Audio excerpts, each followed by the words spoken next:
I ended up driving across two different counties with all my guns and had my girlfriend bait him out of the home. And so as he walks out, I drop my window and I lay the 12 gauge out the window and I start unloading my 12 gauge.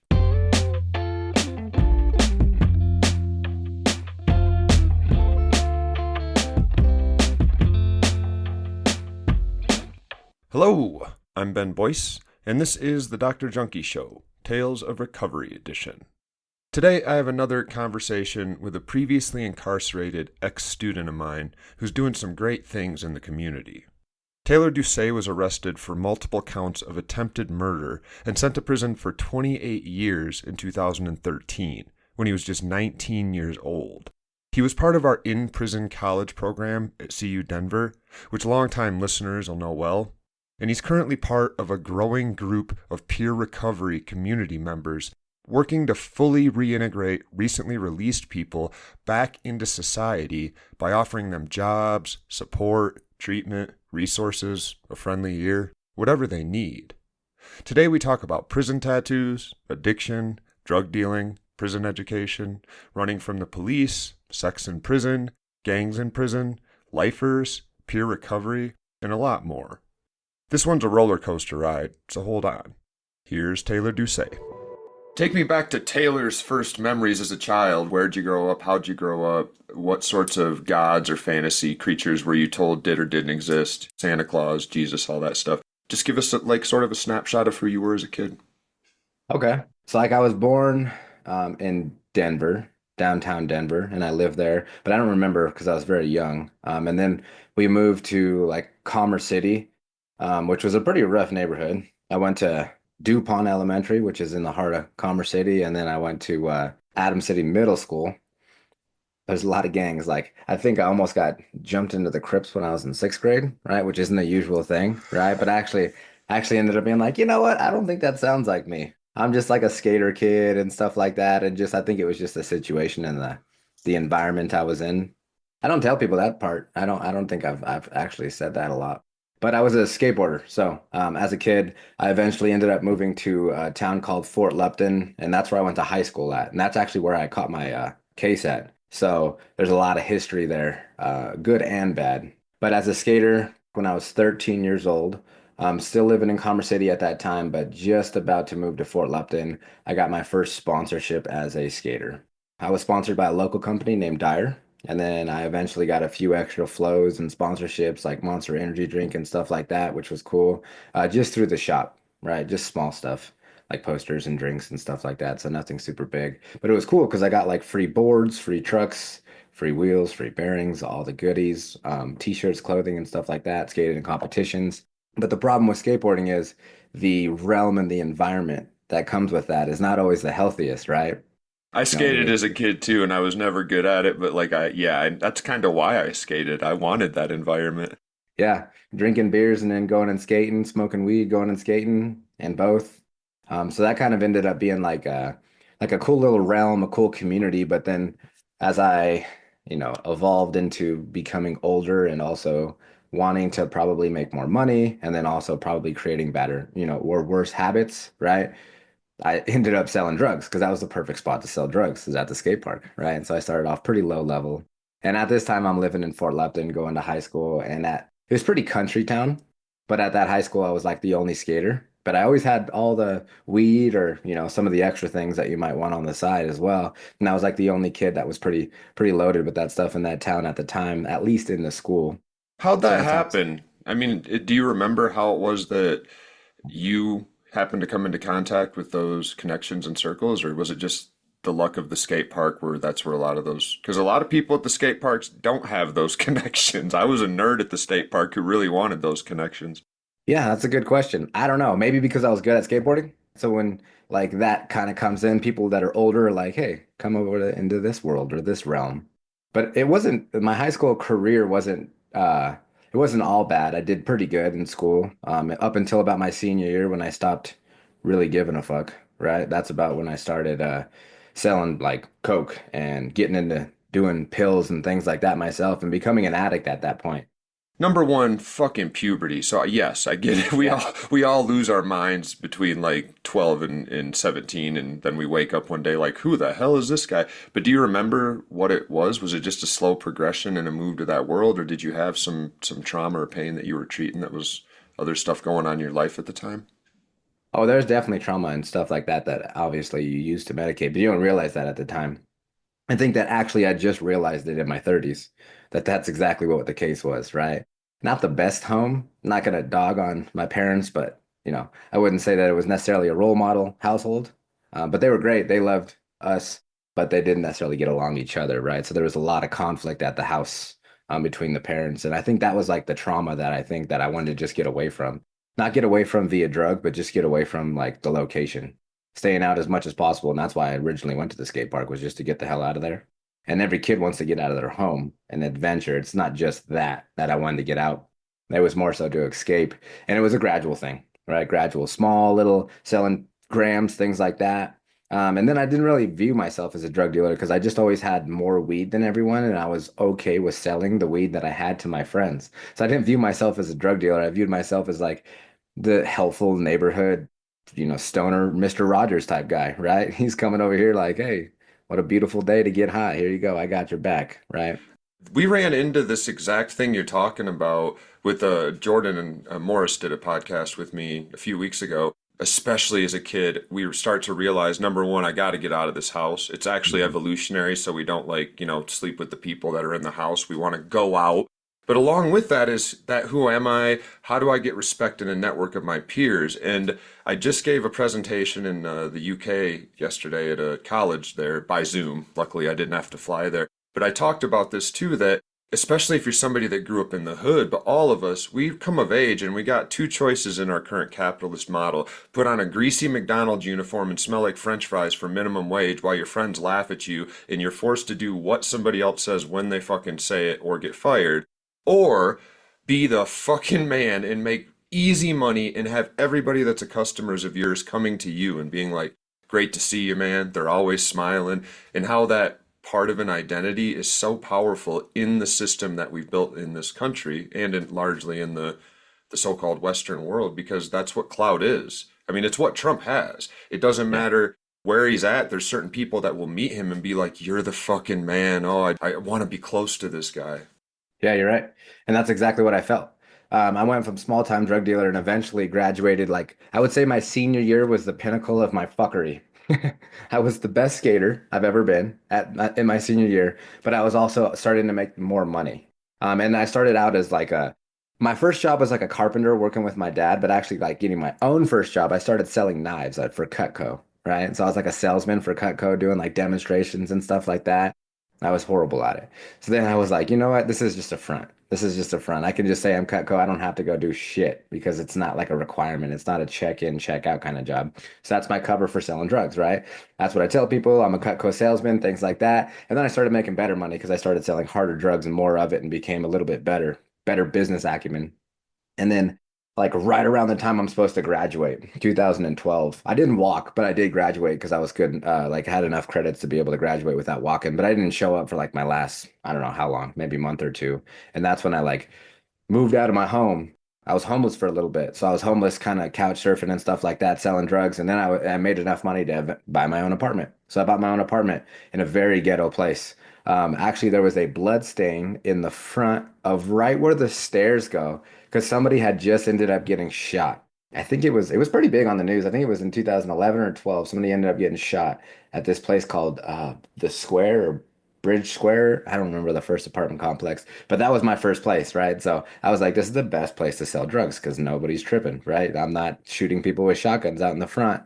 Yeah, foreshadowing. And then, then end up selling drugs. But I did end up getting evicted from that place. But I was making so much money, I just bought a new apartment. And I ended up paying off an AMG full cash Mercedes like 2 months prior to me getting arrested. So I was doing well, Oh right? man, that's a big move too. You were on the verge of asking for trouble and having them come Mhm. around and say, "Can we check those cut code checks you were talking about? Because this is an Yeah. expensive car." Yeah, exactly. Well, by that time, I also got another job that actually did pay well. So it was a construction job, and I was a foreman for like CenturyLink, like a contractor for CenturyLink. So I was smarter. I did get a good job, and I actually made really good money. With the way the economy is now, that money is doesn't seem as good, but back then it was, it was good. So that was better front than just Cutco. So yes, I did. I was thinking about that kind of stuff, but also along that territory with being able to make more money, sell bigger drugs, buying guns. And that's where my inevitable downfall came, right? Yeah, Because this when you came have up those, yesterday too, because not because, well, I'm selling drugs and I lose my moral values and now all of a sudden I want to go shoot people because I'm immoral and sell drugs, but because you're in a market where the profits are upwards of 4,000% profit, which means there is a possibility for somebody to make a ton of money. It's way more expensive than it costs to produce, which incentivizes people to come rob you. And since it's illegal, the only way to make up for a robbery, prevent it, is to police ourselves. So it's like the war on drugs has created this system where violence is a necessary part of selling drugs, and drugs make us so much money, clout, respect, identity, that so many of us are pulled to that lifestyle that the only way to fix this is to go after the demand. If no one was buying that shit from you, you wouldn't have needed a gun then. nope. Yeah, you're right. But when you get those, you want to use them. I know they're fun. Yeah, they're fun. And power corrupts, right? And it's gonna creep up on you, right? And those kinds of things are what make you feel that way. The money, the clout, what you said earlier, which is a reputation which I was trying to grow, and then the power. And then also unhealthy relationships. Boy, I'm missing a big piece there, but codependent relationships with the girl. That was my biggest thing. And that ended up leading me into prison. Do you want me to go into some detail there? Yeah, You and want I guess one more thing to just note as we're going by, because it's resonating with me, is I grew up with parents who, I hate to say didn't like each other, but from my perspective looking back, they had nothing in common. And my mom was incredibly religious, over the top evangelical, and my dad went to church like once a year when he was forced to, and drank, 8 beers a day and smoked weed. And there was this clear disconnect that we all grew up with. But as kids, that's just what you live with. And it's funny, I had many toxic relationships too, that now I look back and when I say, what the hell was I doing with this person? I realized that's what my image of love was. I had actually grown up in a household that taught me, without me realizing it, it's okay, it's probably even a good thing or normal to be with somebody who you know damn well this isn't going to work, but it burns fast and hot in the moment. It just feels right. Well, no shit, it feels right. It's what you grew up with. Yeah. Yes, you're in an apartment, you got a new car, things are going great, but you're still caught up in this underworld market, and it sounds like this is where things start to go bad. Yeah. This is where things start to go bad. And like when I tell this story, so my job as a recovery coach, I go and do workshops and I do one-on-ones with individuals, but the workshops where I'm like public speaking and most commonly telling my story. And I always alter it a few different ways depending on my audience. Not changing the story, but just leaving things out or putting extra things in. So that's what I'm going over right now. How graphic do I be in this? But I'm just gonna get Oh into no, it. yeah, this is the spot where it's our people, so you can Yeah. go as hard as you want. They appreciate it. So I ended up going to prison for two attempted murders. And so that's pretty serious. As a kid It's pretty who, serious. Sorry, yeah, that's no, that's okay. fucking That's funny. okay. Nowadays it is because if I get to the whole story, I feel like it's appropriate to laugh at that because of how I grew up. And I do want to backtrack a little bit. When you describe your household, man, very similar. Mom, very religious. Dad says, but demonstrating different, right? And they actually did not like each other. Very good roommates. Financially, it made sense. And Stay Together for the Kids is a Blink-182 song. And like, that doesn't help. But it's so easy to see what it does for us in their minds. I don't think parents have the ability to like run the clock forward and think about even the second part that you just added, which is also true for me, the cognitive dissonance of a dad who is in religion. There is no, you can just live however you want Yeah. option. It's cool. We go to church and know that guy's going to hell, but he's also the coolest guy I know. And he says one thing and does another. And then I got to figuring out later in life, why is it at 18 to 25, I seem to be some sort of monster who would just like make my own morals up as I go and say one thing, and the Yep. things we were taught that were just normal, that they're so normal you don't even notice them until you get the right therapist or peer recovery coach 25 years later. Yeah, that's true. That's very true. I have both, Yeah, both nice. a coach and a therapist. So yeah, we're Yeah. realizing these things later on. So went to prison for two attempted murders. The lead up to that was exactly what I was talking about. Big money, nice cars, very fast lifestyle. And my girlfriend at the time, she was doing the same thing. You know, we were codependent, kind of feeding off each other. We were ambitious, but without morals or ethical guidelines. So ambition without those kinds of things just leads to the very fast burn, right?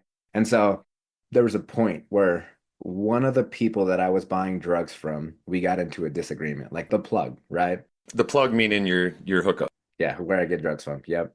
Sometimes, depending on what drugs, right? But this individual was pretty well known as that, right? So somebody that I feared, absolutely 110% feared, because of obvious reasons. If you're the plug, you protect yourself. And he ended up threatening my current girlfriend at the time, right? And there was a lot of things that I did that led up to that, which not just him, right? I lied to him. I was doing things in the background that, didn't necessarily make it easy for him to be like, you know what, it's okay, right? It's more like, no, let's escalate this situation to the point where something's going to happen. So we escalated that point, and what happened Was was, it money related or was it purely yeah, just like okay? yeah, it was money related. Yep, money related, money disagreement based on who owed who and shit like that, right? Ended up eventually escalating, and he ended up threatening my girlfriend, telling me where she worked, what kind of car she drove, right? She was driving my car, my Mercedes, to work and things like that. So I took that threat very serious. I ended up driving across two different counties with all my guns, and had my girlfriend bait him out of the home. And so as he walks out, I drop my window and I lay the 12 gauge out the window, and I start unloading my 12 gauge. And I pulled the plug. It was a Benelli pistol grip pump, and I'm shooting him with a 12 gauge, and he's getting hit, and my 12 gauge gets jammed because I pulled the plug out. I think it holds 6 or 7 when you pull that out, which is actually legal to do. And it got plugged. And when it got plugged, it popped out of my sunroof because I was driving another car that I had, which was an Audi, which was also fully paid off, right? And so the shell ended up landing on the scene of the crime. But since my gun got clogged and he was still alive, I ended up actually pulling out the pistol that was on the side of my hip, and it was a magnetic case on the side of my car, and I ended up firing my 38 special all 6 times, and they were all hollow points. I ended up hitting him 3 times, missed 3 times. One grazed the head, which just a little bit to the, I think it was left. Yeah, a little bit to the left. He would not be here, And right? this is It, daylight. This is broad it, daylight out in front this of is his house. exactly 12 p or 12 a.m., 12 p.m., the daytime, 12, yes, So right? you're not exactly thinking this is just going to be a clean getaway. No, fuck no. I wasn't thinking at all. At this I point, it was didn't fucking purely fueled matter. off emotion, right? In my mind, was viewing this as a crime of passion and didn't really care about the results because I didn't really understand consequences at this time in my life. Because I did whatever the fuck I wanted, and I got the results that I thought I wanted because I was living within a year time frame with, my head stuck in this water, right? Like I'm bobbing for apples. But when I pull back and actually look at the, like, how much water there is to go, that would have been a smarter decision to work on my life rather than to just kind of work in it at the time, right? And so that happens, and I actually ended up getting out of the car to try to kill him because, but my gun was empty, and I didn't realize that one of my best friends was at the scene of the crime as well, and he ended up getting shot from all the bullets that missed the first guy, and he was there, and he's dragging this individual up the driveway. That my gun's empty, I have nothing left, I'm out of here. So we pull off throughout the day. I'm trying to get away. I have like all the gun shells and GSR on my hands and clothes to escape and stuff like that. I end up pulling out of my apartment complex without my headlights on. And so I pull out, and a cop pulls me over right away, and I'm like, fuck. And as this cop pulls me over, I've reloaded my pistol, right? And there was other people in the car with me, but just for the sake of the story, I'll leave them out. But the cops walking up, I pull the gun and I start pointing it. And the individual in the passenger seat puts his hand on my gun and puts it back in the holster and says, "Your headlights are off." Right? And I was like, "Oh yeah. Yeah, yeah, my headlights were off." Because in this moment, I'm thinking, my life is over. Nothing can get worse.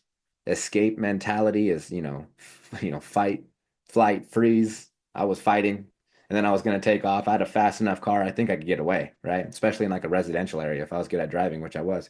So all that takes place, and I give him my ID, not thinking that there's probably a warrant out for my arrest because the individual probably knew who shot him because we got in an argument, and that's the case. So two SWAT vans pull up not too long after he pulls me up, and it's on from there. They get out of the car.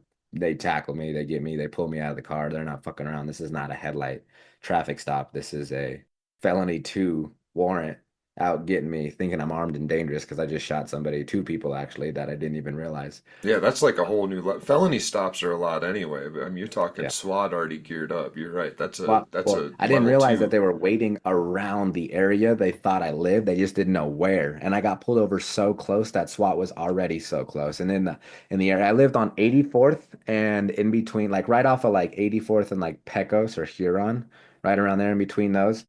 I think it was called like the Lodge. Right in between that area, there was a whole stakeout kind of thing. So they knew at least where I was at in relation to a mile radius. So they didn't take long to get me. And so I ended up going to prison, or I'm sorry, I ended up going to jail. And I look like Justin Bieber, right? I'm a little skater kid. I got my long hair. I don't think that's how I would have described it at all, but Yeah. I hear you, especially Yeah. younger. I could see that. Yeah. Okay. Younger for sure. I weighed 120 pounds soaking wet. And it wasn't because of the drugs necessarily, because I didn't do a lot of, like, I only did like coke on the weekends. If anything, I was just like a stoner and an alcoholic. And that's not necessarily going to make you skinny like a meth head would. It'd probably actually do the opposite. It was just that I was young and smaller. I go to Weld County Jail. I'm 120 pounds soaking wet, got a long Justin Bieber type haircut, and I show up and I'm like, oh, what the fuck is this? They automatically put me in maximum security because I have two How old are F2s. you? I don't know if we actually caught it on the way in. How old do you think you are at this point? I'm 19. So still, I mean, nowadays we look back like that's a kid. At the time, though, we knew like we were fucking grown ass men. I thought I was a grown ass man, but now I'm looking back and I'm like 19s. And if I meet a 19-year-old in my head, I'm like, oh, okay, poor guy. You got a lot to learn still, right? Yep, get out of there before it's dark, though. Yeah. So I'm 19 years old. I graduated or was supposed to graduate 3 months prior. So it's about September at this point, and I was, obviously was supposed to walk in about May. So 3 or 4 months before that was because my birthday is in December. So I started my senior at 18, ended it at 19, and then that's when I went to prison, 2012. Ended up going to jail first. And right when I got there, they charged me with three first-degree assaults and two attempted murders, which is a big charge, right? So my public defender comes and sees me, and he's running down this list of things, this myriad of charges that I'm hit with. And I had like pistols with the serial numbers scratched off. I had an ounce of cocaine and multiple ounces of weed and stuff like that. And they didn't even throw that in the charges. That says a lot. Wow. Because they just didn't want to have to bother with them and have some technicality on those, throw the other stuff Technicality, out. yeah. Like state versus federal, right? Because that'd be a federal offense, right? And so I'm like, maybe that's why. Maybe that's why they threw those things out because they always wanted to keep it in-house and state. But I still to this day have no idea what happened or why they did not charge or even say that in the discovery whatsoever. Were they in police reports and stuff? No. Well, that kind of answers your question. You know, cops are humans too. Some of them Yeah. really like drugs. Can you imagine if you had access to, especially at Yeah. that age, to like somebody else's stash and like what to do? Yeah, poof. So when I get to prison, or I'm sorry, when I get to county jail, I talk to my public defender because I couldn't afford a lawyer. My family definitely couldn't afford a lawyer. My bond was at $500,000, and so just 10% of that 50,000 was what I had to put up. So 50,000 was out of the question. So I'm in there, right? And I didn't realize what bond was. I thought bond was you get to wipe your charges clean and you get to try again. I didn't realize that that's just for the duration of the time in which you're fighting your case. So I start learning a lot, right? My public Isn't defender this comes. fucked up? What you're Yeah, talking? We'll probably hit this yeah, a half dozen more times in this talk that the media teaches us so much shit that we know we know. We just feel like I yeah, know tons about prison. I thought the same thing.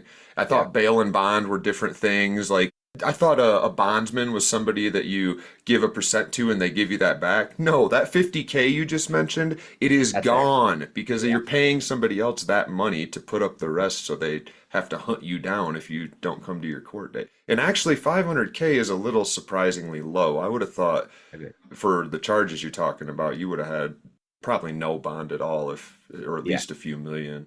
That's actually a law that just passed. Any first degree murder gets no bond. Yeah, I saw that and some Yeah. other shitty ones that maybe we'll do Yeah. another podcast down the road and talk about them.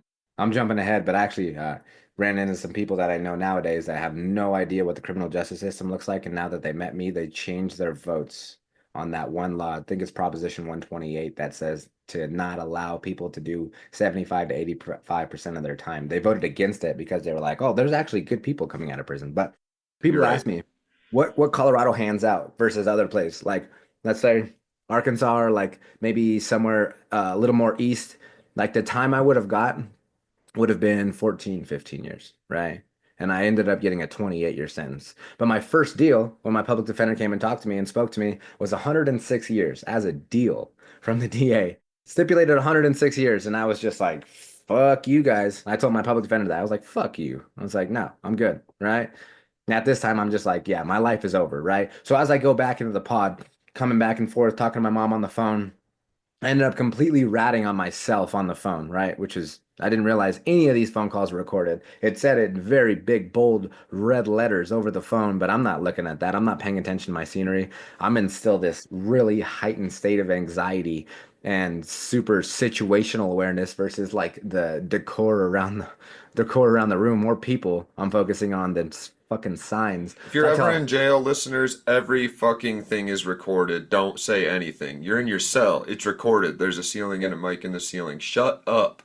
Yep. So I tell myself anyways, and not that they needed that because they had plenty of evidence. I ended up texting the individual exactly what I was going to do on the way there, right? So I'm not very smart. At least back then, I wasn't very situationally aware of the small things. But 106 years is my first deal, and when I get that, I'm like, fuck you guys, fuck this system. The only outlet I have, I'm a passionate person, right? I'm into skateboarding, I'm into what I'm doing, I'm good at drug dealing, I'm learning the system, things like that. Now I get thrown in this completely new environment with all these individuals who have more similar backgrounds than I would have ever thought to me, even though I look different, at least until I didn't, right?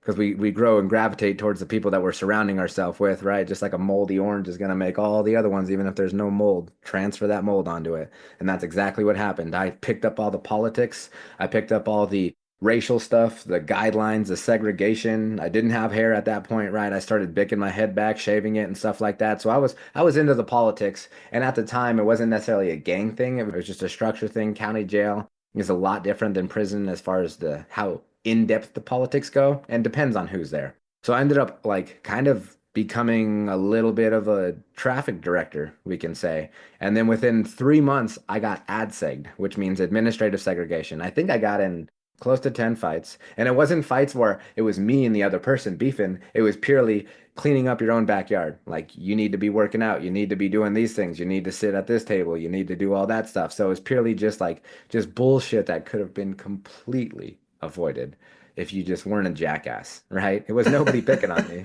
And it's always wild that you're probably, what, 130, 140 at Yeah. most at this point because Yeah. you're still in the Yeah. county and you're picking fights. Like, this is not going to work in prison. Yeah, exactly, right. But the fights were like on my own side. And so like the county jail looked at that as me kind of directing traffic and not necessarily completely true. But I got ADSEG'd for about a year, a little under a year. So as I'm fighting my case, ADSEG stands for administrative segregation to those who are listening that might not know what that is. What that means is I'm locked down for 23 and 1. I like how they call it 23 and 1, like that one you get to go for a motherfucking walk in the park, which is not the case. It's just another room with a shower head in it that's just as dismal and bleak as the other room that I'm staying in. So it's 24-hour lockdown. So the case is going through. Technically, you should have had access to at least the law library. How do they do that in AdSeg when you're in there that long? Yeah, I don't even know. I didn't even try to do any of that shit. I just said whatever's coming my way, I deserve. Whatever's Wow. coming my way, I'll fucking handle it because my life is over anyway. So it is what it is. At that point, I got the fuckets to no end, right? And so that's a bad case of the fuckets. But it's not fuckets in the regard that like the structure I loved. I fell into the structure, right? And people appreciate a family, which I feel like I might not have had the best, right? People appreciate structure, which I was completely lacking other than the ability to remake my money, right? And they love a network, right, where they can communicate and feel welcomed, which is not necessarily something I had felt other than at the skate park. So all these things, the political side of the world offered me, right? But it was all for the wrong reason. And the root of it, the structure of it was for some bullshit, right? Which I came to see later on when the veil was pulled out from under me or pulled out. So I dove deep and hard into that. And so before I went to prison, I made a good name for myself. People gave me the nickname Trigger. And for obvious reasons, they gave me the nickname Trigger because I've pulled it a lot. So that was why they gave me that. And it was glorifying my crime. So I went by Trigger a lot. And when I finally went to prison, I was in AdSeg when I got sentenced. There was a deal, and my sentencing was very emotional. It was 16 to 28.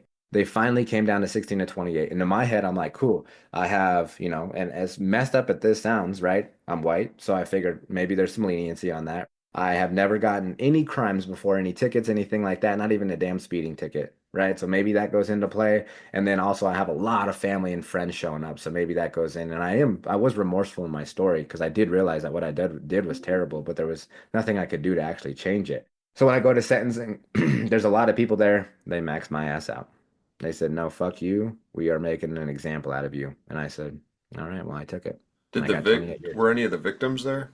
Oh yeah. Oof. Oh yeah. That was There was probably part of that. I that was a imagine they weren't real. Oh, let them off early. Chances are they were, but it'd be hard to get over something like that. Yeah, yeah, it would. And I don't blame them. I don't blame them for speaking out against me. I didn't try to ask for forgiveness or anything like that because at the time, even still, nobody actually necessarily deserves that. If they choose to give it, that's fantastic. But deserves is a tough word to throw in there. And so I Did your girl get end up 28. getting arrested and going to prison too? Yes, she got ended up getting conspiracy for first degree murder. Wow. Do you know offhand what her sentence was? Less than years, probably. Yeah, so she was a little over the age of 18 and I was a little over the age of 19. And so they gave her charge her as a juvenile.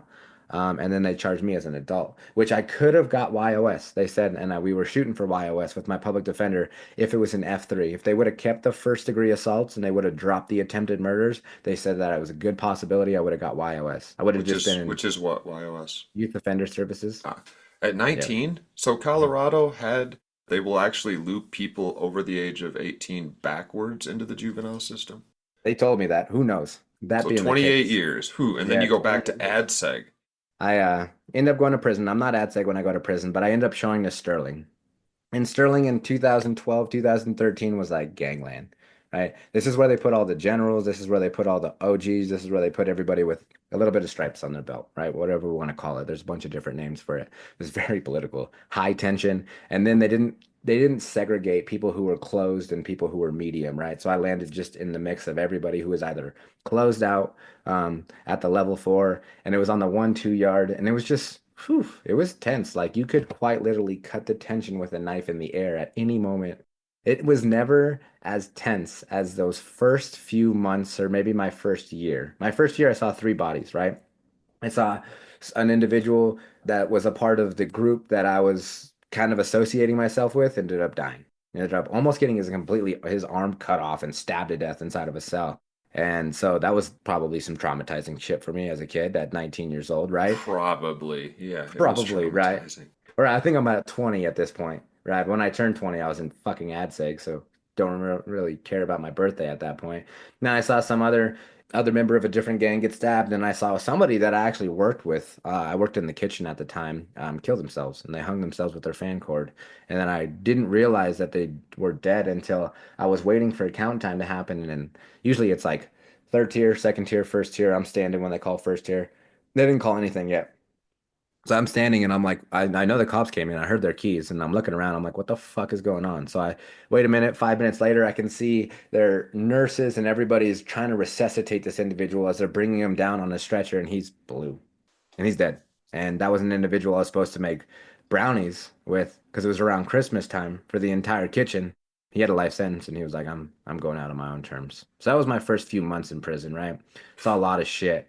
And I ended up getting involved in the politics, not to a point where I couldn't back out. So it was about 2 years where I figured out that I don't think this is what I want. My first 2 years, I was a knucklehead doing whatever the heck people asked me to do. I wasn't really a big guy, so I wasn't necessarily a torpedo being thrown on people to fight, right? I was more like strategic. How do I bring in the dope? How do I bring in the digital dope? Which at the time we had tablets. So when I say digital dope, we were bringing in chips. So we're bringing in chips with like music and movies and porn and all that stuff. They changed them, but you used to be able to use like the PlayStation 2s or something.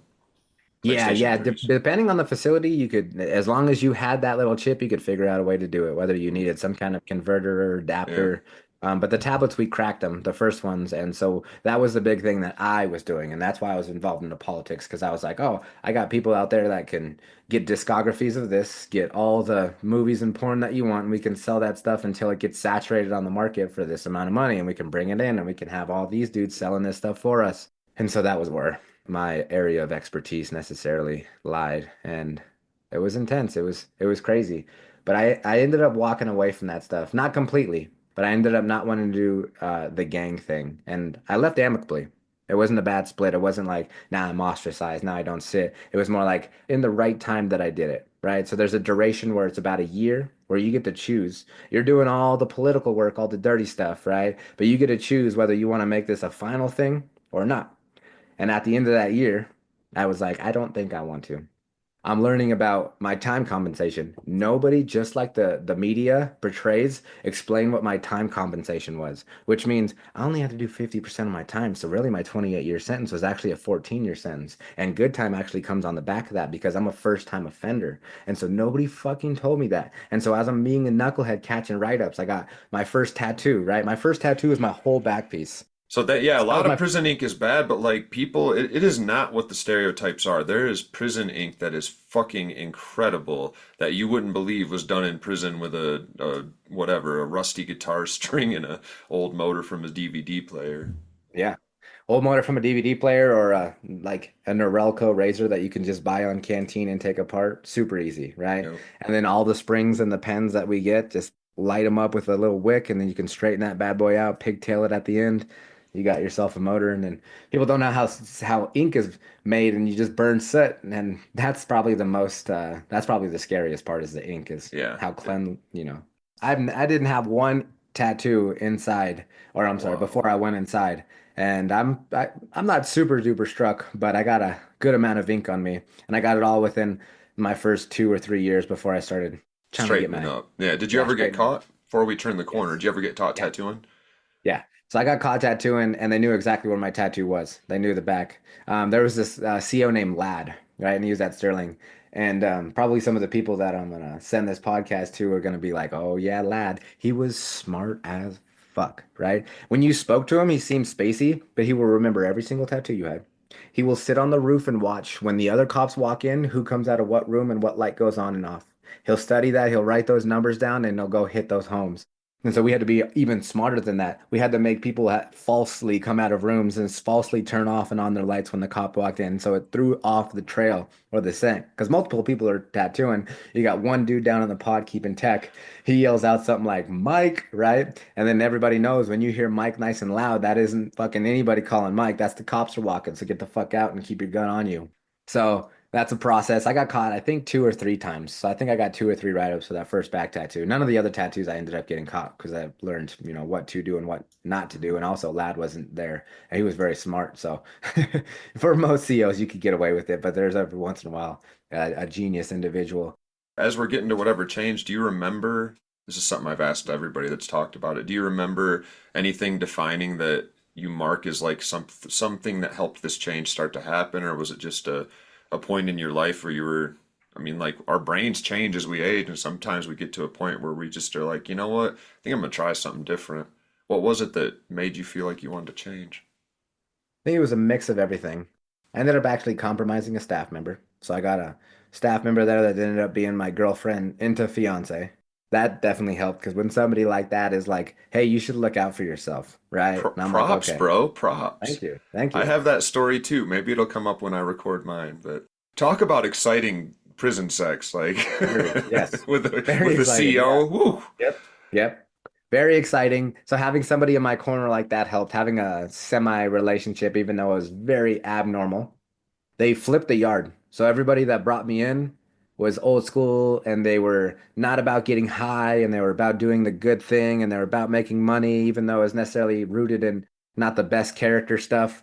Then they flipped the yard and then everybody that came in was all about drugs, money, and just getting high, right? And so that's what the gang kind of turned into. And so I didn't necessarily like that.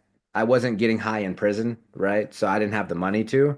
It didn't really gravitate towards me while in there because it was a way different scene. It wasn't the scene out there. I couldn't buy any nice cars or anything like that. I was just kind of getting or making money to get high.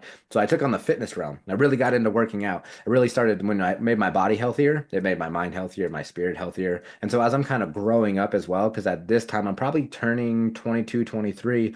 This is when the male brain is starting to peak in its maturity. So I'm actually kind of It's learning just some things start like that like your frontal cortex is literally still turning on when you're a man at 22. Yep. You're not even grown yet. It's hard to think about 3 days from now. And the Mhm. working out, like it's worth pointing out that it's also getting high. So you found a much more healthy and consistent route to getting those same endorphins that you would get if you were using heroin.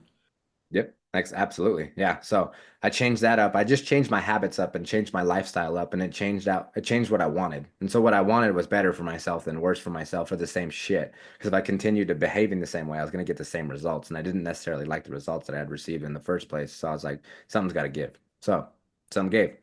So I changed, pulled out. Not fully though. I still appreciated the power, the reputation, and the name in which I went by, which was Trigger. Very much, I make the joke that people have this aha moment or this light switch. Mine was a very long dimmer switch, right? Eventually, I got to the top of that dimmer switch, but it took a long time. I lived lukewarm. I lived on the fence.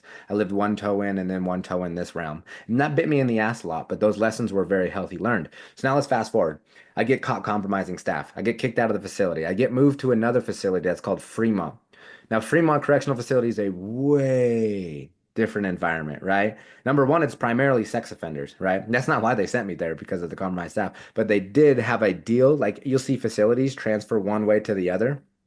And Sterling, everybody that left Sterling went to Fremont, no matter what the case was. And so there, a lot of my friends ended up coming with me, and everybody was like, "Oh, this is a different yard. This is a different scenario." There was a lot more positivity. There was a lot more sports going on. There was a softball, volleyball. There was a weight pile because at Sterling you didn't have weights. You just had like machines or body weight stuff.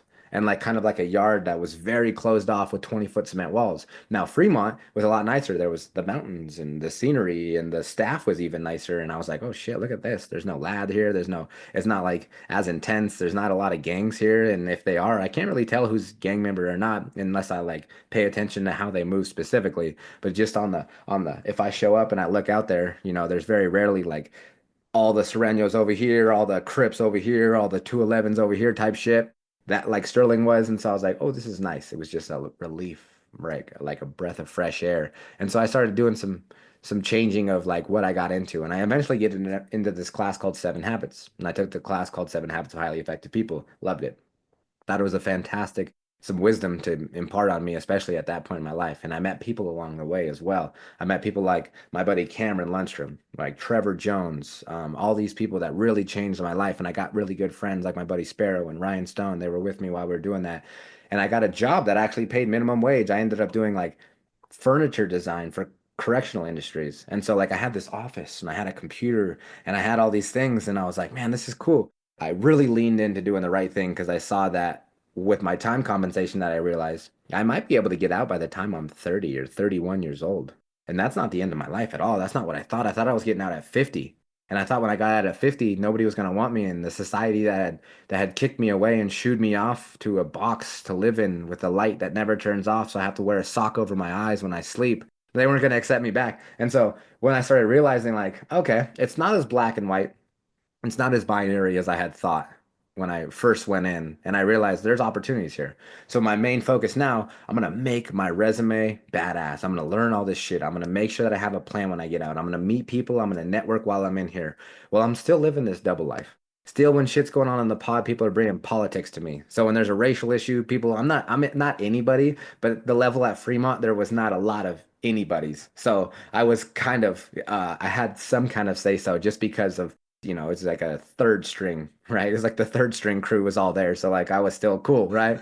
And so when the third string comes to me and brings the politics my way, I still had some say so in it. And I was living this double life and I ended up compromising another staff member. This time it was for different stuff, right? This time it was a workout buddy. So we kind of traded our workout stuff. He ended up bringing cool supplements in, creatine, stuff like that. And so that's why we ended up getting caught, was because somebody ratted on us. Somebody was jealous that we ended up getting creatine. Me and my friends that were all working out were seeing some fantastic results. And so, boom. So I'm a fucking amazing justifier of my own bad deeds. And at the time, it was like, here's the rules. Follow them or not. These are the consequences, whether or not you can justify it. And as much as I could justify becoming a healthier person by doing this instead of bringing in drugs, still got hit. So they ended up sending me to Lyman, which is a way different yard, back to kind of like Sterling, right?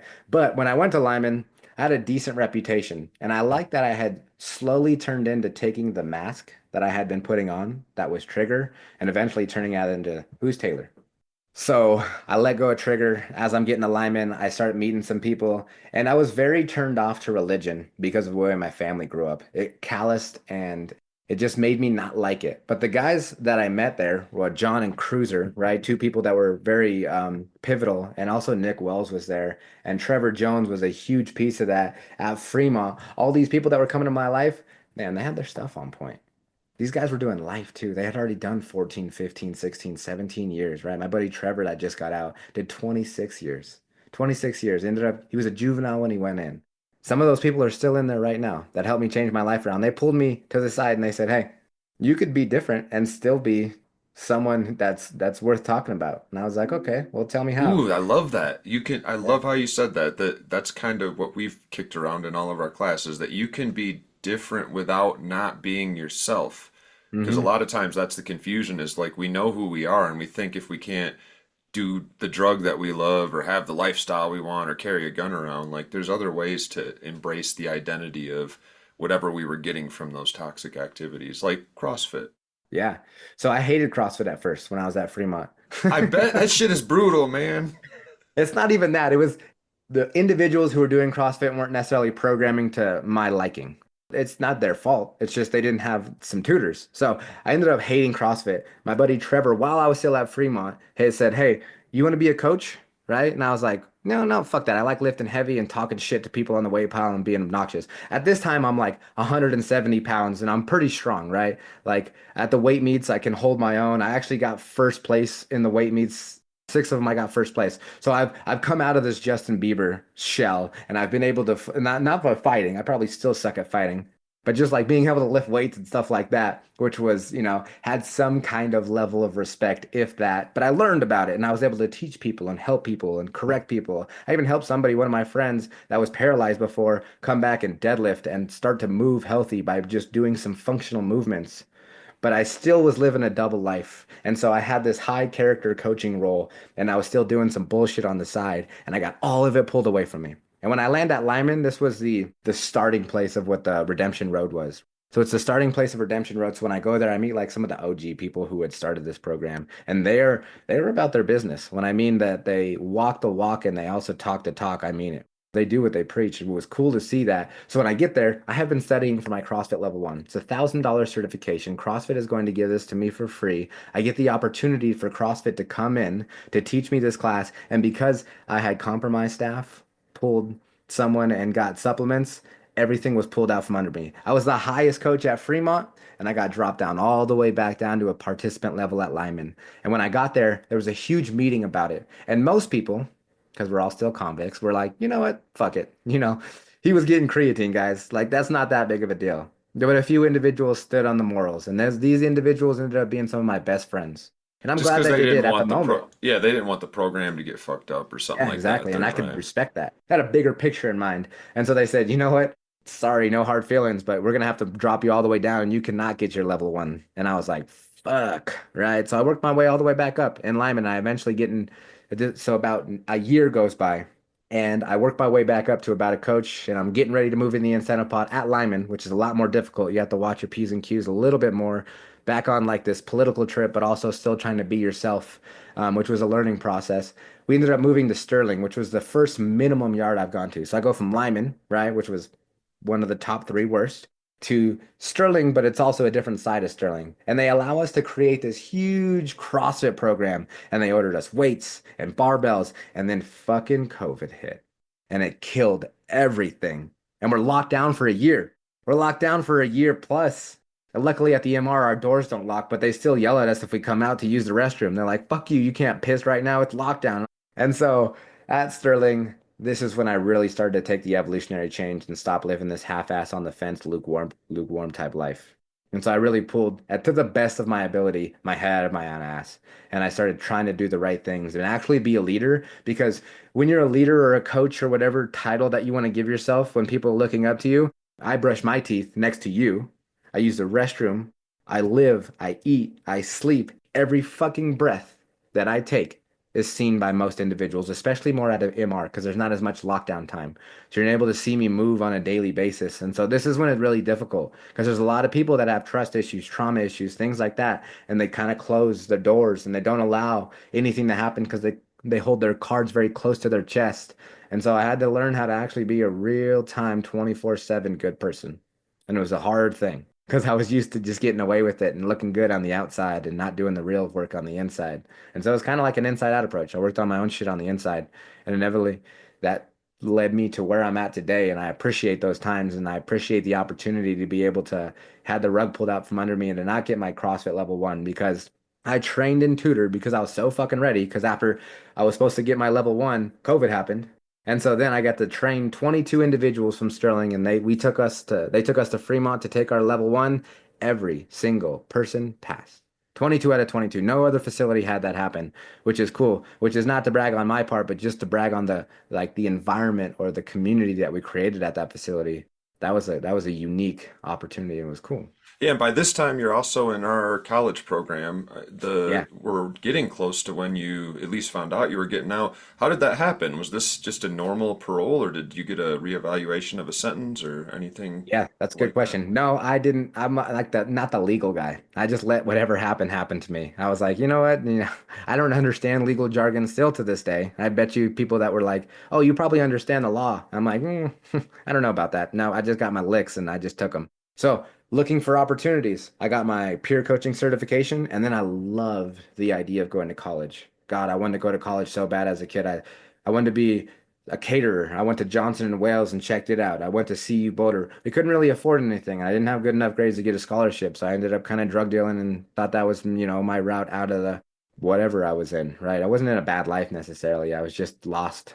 And so when I saw the opportunity for CU to come up, I was like, yes, please. And there was, I think, 200 plus applications, and I think only about 18 to 20 people got accepted. And then by that time, the attrition rate, naturally people leaving or not wanting to put in the amount of work that college is, because it's a lot of work. There's Especially only with about, COVID, because you guys signed up for in-person classes and then COVID hit, and for the first couple of years, you're trying to. That's something that it helps a lot to have somebody in person who's talking Mhm. you through it. But I mean, kudos to all you guys for making that work. Yeah, we had to wear masks inside the school. There was no teachers there. We had to find security people to be able to let us into the classroom and figure out how to run a Zoom thing inside of a classroom they've never been in before. So that was a lot of work. But I love the college experience because this is what the college did for me. This is what CU did for me. This is what making me feel like I was educating myself did. Made me feel a little bit more normal, little bit more connected. Not so much like this convict or these other labels that everybody threw on me. I feel like when I got out, I could say I'm a CU alum. And when I talk to people still, I say that. Because people, I live in Fort Collins, everybody's like CSU, and I'm like, "Pfft." Being able to say that kind of stuff allowed me to connect with people, even more so than just the educational aspect. It was like this feeling it gave me of being able to move in a direction that I never felt like I could head towards. And we did strategic communications. And so let's fast forward to that. Love the program. The schooling is great. HeartNet, you were absolutely one of my favorite teachers because you have lived experience. That's why I like peer coaching because I can come in, I can tell this story. I usually try to tell it in a little bit of a shorter timeline, right? But I can tell this story and people are like, oh, I will listen to you. And that's how you came in, Ben. You came in like, I've done some things, right? Doesn't have to match your things because everybody's an individual and they make all their own choices. But with that lived experience, I was like, this is the fucking coolest thing in the world. Here we have someone who understands the incarceration system from a first person point of view, as well as addiction, and probably me and you had a very similar upbringing as far as our households. And look at him. Look where he made it. There's no fucking way I can't do that. There's no fucking way I can't make it somewhere, at least within my own realm of who I am, to that level. I like that you said it nicer than me. I usually say, guys, seriously, if I can do it, anybody can do it. You said it a little nicer, like, hey, if this guy can do it, I can do it. And it's exactly what you said earlier, though. It's not like either one of us are some magical heroes that are above and beyond, and we're leading the good people out of Egypt. Our people, it's more that we just need people around us that give us an image that say, oh, that's possible. That's what it would look like if I did that. And we're right back to what you said earlier. You can still be you. You just got to stumble into the thing that plugs those parts of you that feel like you without, blowing your brain on cocaine 18 Hmm. times a day. Yeah, I like the way you said that. That's cool. Too often you see yourself as trash because that's what everybody tells you, and that's what CEOs treat you like. And if you cage an animal or you cage a human, it's going to act like an animal eventually. But if you start treating people that you lock up as somewhat normal, it changes the dynamic of everything. And it's so cool to see that. To be able to give people opportunities is what allows them to actually continue to grow. Warehousing versus what they say is corrections. Rehabilitation actually taking place versus just keeping people with a number in a location until their due date is up. So did you start Redemption Road CrossFit while you were still inside, or is this something that happened after you were released? Yeah, so I didn't start Redemption Road. There was a Oh, group got of it. 5 individuals, but I helped kind of grow it. When I moved to Lyman, I went to like the hub, right? And then when Trevor moved to Fremont, which is where I was at before, okay, so 2017, 18, Lyman takes off, RF2 created. I'm over here at Fremont. One of the first 5 individuals comes over to Fremont, tells me, hey, we should do this. It blows up, it grows, right? I ended up getting in trouble. I leave, I go back to Sterling where it was originally created. I see what it looks like over here at Lyman. I'm like, oh yeah, this is amazing. I want to take this. I want to attach myself onto it. So then the warden says, hey, Jeff Long says, hey, you want to come over to Sterling? Not necessarily me. He talks to 2 other individuals, but those 2 dudes were like, I think Tay would be a good addition to this crew. So they bring me as well. And so we go to Sterling and we create this the RF2 program, Redemption Road at Sterling. And because it was a minimum restricted, we had a lot more leeway, right? We had a lot more opportunity and we had a lot more people to reach, and it blew up. And even after COVID, we taught behind a glass door for 16 hours a day. 16 hours a day with a mask on behind a glass door through a motherfucking microphone to teaching people how to squat. It was so cool. On Zoom because it was about the best we could do. And it actually, COVID had a silver lining inside many prisons, at least in Colorado and a lot of other states. Exactly what you're talking about, and exactly what we just mentioned with the school. That was technology that DOC wasn't going to let anywhere near. They don't want people video conferencing in very often at all. And when COVID happened, they kind of had to upgrade a lot of their equipment. And same with like the CrossFit programs. It seems like I've seen them at half a dozen facilities that I've been to being streamed amongst other facilities. And it's one of the few examples of where you'll see incarcerated people interacting with other incarcerated people at other facilities, because normally that's against the rules. Definitely takes its ups and downs. Right now, I think it's back on a way up, but it did take a little bit of a dive, just because of a new administration that came in and with behind DOC, new executive director and stuff like that. But it does seem like it's on more of an upward thing. But now, I am the vice president out here, and so I sit on the board, and I am the vice president of RF2. And actually, CrossFit paid for the guy named Trevor, who did 26 years. Nick Wells, who's now the president, right? Who did 14 years and got clemency after a 64-year sentence because of a competition that was going on. He met his partner, who was a lawyer at CU Boulder. Her name is Violetta. They became good friends and she helped him with his case. He ended up getting clemency after 14 years off of a 64-year sentence and got out 2 years before I did, made and paved the way for RF2's portion of it. And now I am the vice president out here as well. And they flew all 3 of us, as well as because I got married 2 days before the CrossFit Games, my wife now, all Yeah. out to the games over in Texas, paid for our flights, our stay, right? They Yeah. they allowed Yeah. us to go over there You and done just, came yeah. up, man. You done came up. You got people paying you to fly out places. Damn. It was Yeah. such a cool experience to be able to see that. And the last time I spoke with the person I was speaking with from CrossFit, they were like, "Oh shit, Taylor, you're out." And I was sitting in my nice car, and they were like, "You're doing good." And I was like, "Yeah, I'm out." And they're like, "That's so cool." And they're like, "We want to fly you out to the games." Not just me. I was on the phone call with all these individuals, and they're like, "We want to fly all you guys out to the games." And I was like, "Yes," because the last time we spoke to you, all of you were in prison using a CO's Google Meet link to be able to get on there wearing green t-shirts and white t-shirts and scrubs and shit like that. And now here you are, continuing to do the work. It wasn't just an environmental thing or a situational aspect. It was something that was actually a true passion of ours.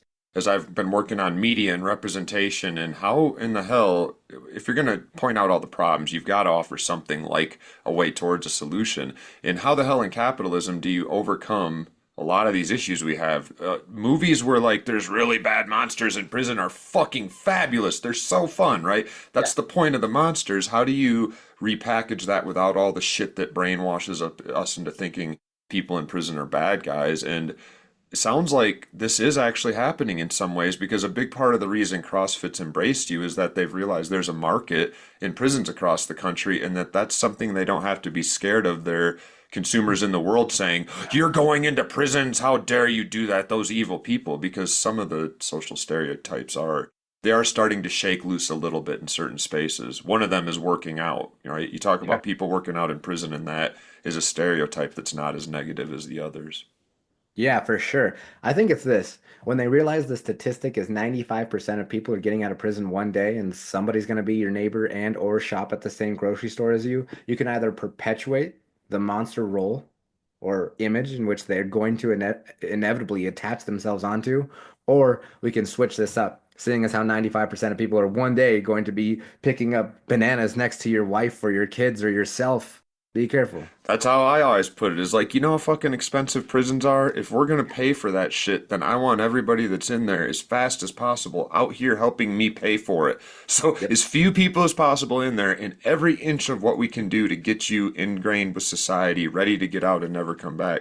And as we both know, this is for another day, but that is not what prisons do. So you just got released. I don't think you said the date, but it's been about 6 months, a year, something like that.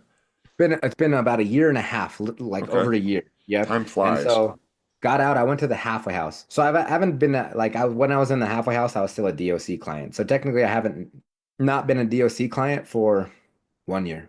1 year in So, October. and so you said right now you're with not just Redemption Road CrossFit still, but also Peer Recovery.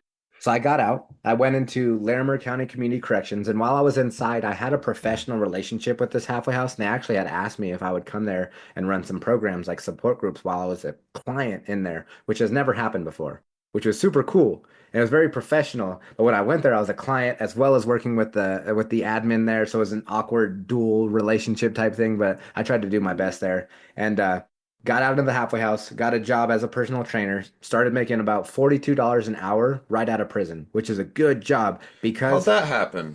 I had my I'm CrossFit glad you license. just said that. Mhm. No, how did you get the job? A lot of people won't hire felons. Did you have any Yeah, issues with that? I did. So this job is actually one on the phone.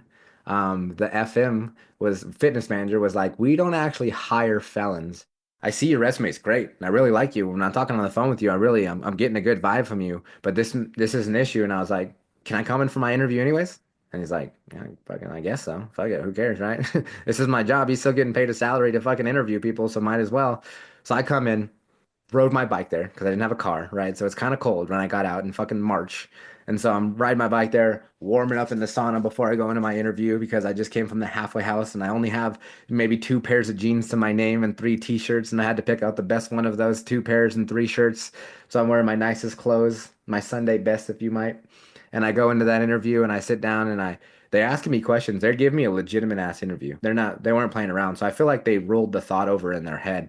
And they said, you know what? We're going to try this. We're going to hire you. They were like, just don't tell the big bosses when they come in anything about your background. But other than that, and so after that, I got hired. They said, no felons. I saw a wall and I was like, I'm very tired of walls. I'm just going to be in the business of building doors. So when you put up a fucking wall, I'm going to build a door so that I can walk through it. And not only me, because if I break through the wall, other people behind me aren't going to be able to get through it. But if I have a door, people can open it and I can close it as often or as easily as I want to, right?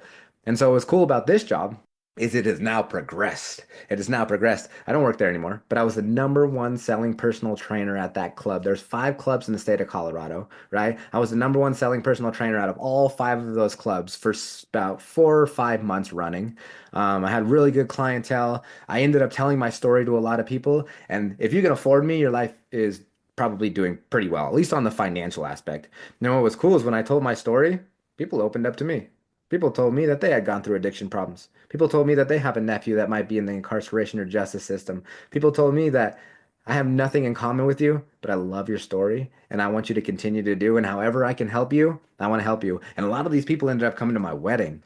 Now I don't work there anymore because I found a better job. But my buddy John, he got out after 9.5 years. He has tattoos all over his face. He thought he was going to have the hardest time. He was a very good close friend of mine in CrossFit, and he has his CrossFit level one. He's a very good coach. Got a job. He doesn't work there anymore because now he works for me with peer recovery coaching. Hmm. He's one of my guys. I just got him. You Now poached him. I Nice. poached him. Now Yeah. my third friend, he did 26 years. 26 years straight. You would think he's a little socially awkward. He did 12 years in AdSeg. He got out 2 weeks ago. Guess where he's working? The Already. motherfucking same gym, right? The Nice. same gym, killing it. He's doing so good. So the door aspect is allowing all these people to follow through because one person was the spearhead on this. That's how important it is. for everybody that is listening to this, Yeah. hopefully that if you're getting out, you can make a way. Now I work for a peer coaching company. One of the first names I named was Cameron, right? Cameron was with me at Fremont. He was talking about this idea called napping a sandwich. Because when you get arrested, they give you two fucking things. They give you a boat to take a nap on, and they give you a bologna sandwich in a bag with a piece of cheese, And it's right? wet. It's And almost it's always wet. wet. So he calls it napping a sandwich, and his saying, his motto, or our motto is, "Let me help you go right, right, or let me help you get right before you go left." So now I work for his company, and everybody that we hire was a RF2 CrossFit coach, or someone with an addiction problem, or someone that was personally incarcerated themselves, and they're killing it. We go Mm. into sober living homes and correctional facilities like halfway houses, and we teach workshops like Seven Habits, which is exactly what I did in there. And then guess what my title for the company is? What? Director of Communications, because I did strategic communication with CU and You're Ben never and going to help. use that degree. You're never going to use that education in communication, really. Ah. Hmm. You're like the third person I've talked to that was like, "Oh, I wasn't sure either, and now it's not just my job; it's like my life." I'm like, "Yeah, Yep. it is That pretty was helpful stuff." a huge aspect of it. So now I communicate with facilities as a felon to get inside and show them like we do good work. Now we Yeah. work within 15 facilities. We have about 20 coaches on board now, or 20 staff members on board now, and everybody is just going in, helping It's hard to people. complain about. And this is what the Yeah. future, if we decide we ever really want to correct, you started almost started early on in that conversation with finger quoting that word, the Department of Corrections. This is what Yeah. it would take is immediately reintegrating people back into this culture. I understand we're always going to have knuckleheads, the DOC word that floats around that seems to be used to fit the people that aren't really ready or don't want to make a change and they would continue to hurt other people if they were let out. Those people might always exist, but like you said, the majority of us, I was surprised when I got to prison too and was like, where's all the murderers and the people that are in here trying to kill me? Like it's just a bunch of people that are stuck in a box for some fucking mistake they made. They're almost Yeah. all just like me. It takes people like us having those doors open and waiting for them. And it's really hard to slide back into criminality when you're surrounded by a group of peers who are supporting you and you're kicking fucking ass and you're helping other people. Man, talk about a good buzz when you help somebody that's been in your shoes, somebody that's detoxing and you get them through the night. Like that feels really good. It does. Taylor has a wild story for someone so young. And maybe that's one of the biggest takeaways so far in this series. Prison doesn't have to be the end of anyone's story, or even the most defining experience. Like we've hit on a lot in these conversations, identity is a tricky thing that often has many masks, many suits, many performances in which it finds comfort. Lots of drug dealers, for example, wind up being accountants or psychologists or therapists because of what they enjoyed about drug dealing. Education, as we've talked about on this show, does a lot of the same things in our brains as the drugs that many of us struggle with, but it's a more stable, sustainable way to achieve those feelings. Prisons will slowly continue to change and adjust to the latest science and technology available, and it's almost certain that, say, 1,000 years from now, if humans make it that far, we won't have anything even slightly resembling our prisons of today. We will probably always have places where people are confined when they can't be trusted to behave for psychological, biological, or emotional reasons. But those places will continue to slowly adjust their policy in an effort to accomplish the real stated goal of prison, reintegration into the larger community.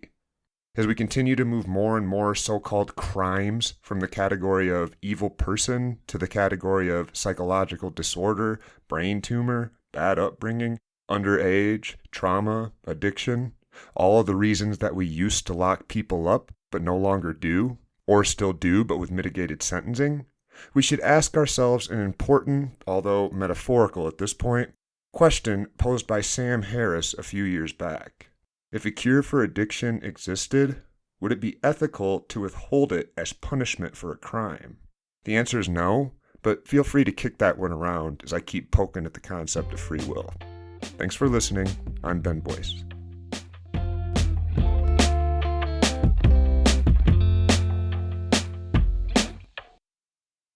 Jumped into the crypts in 6th grade. Yeah.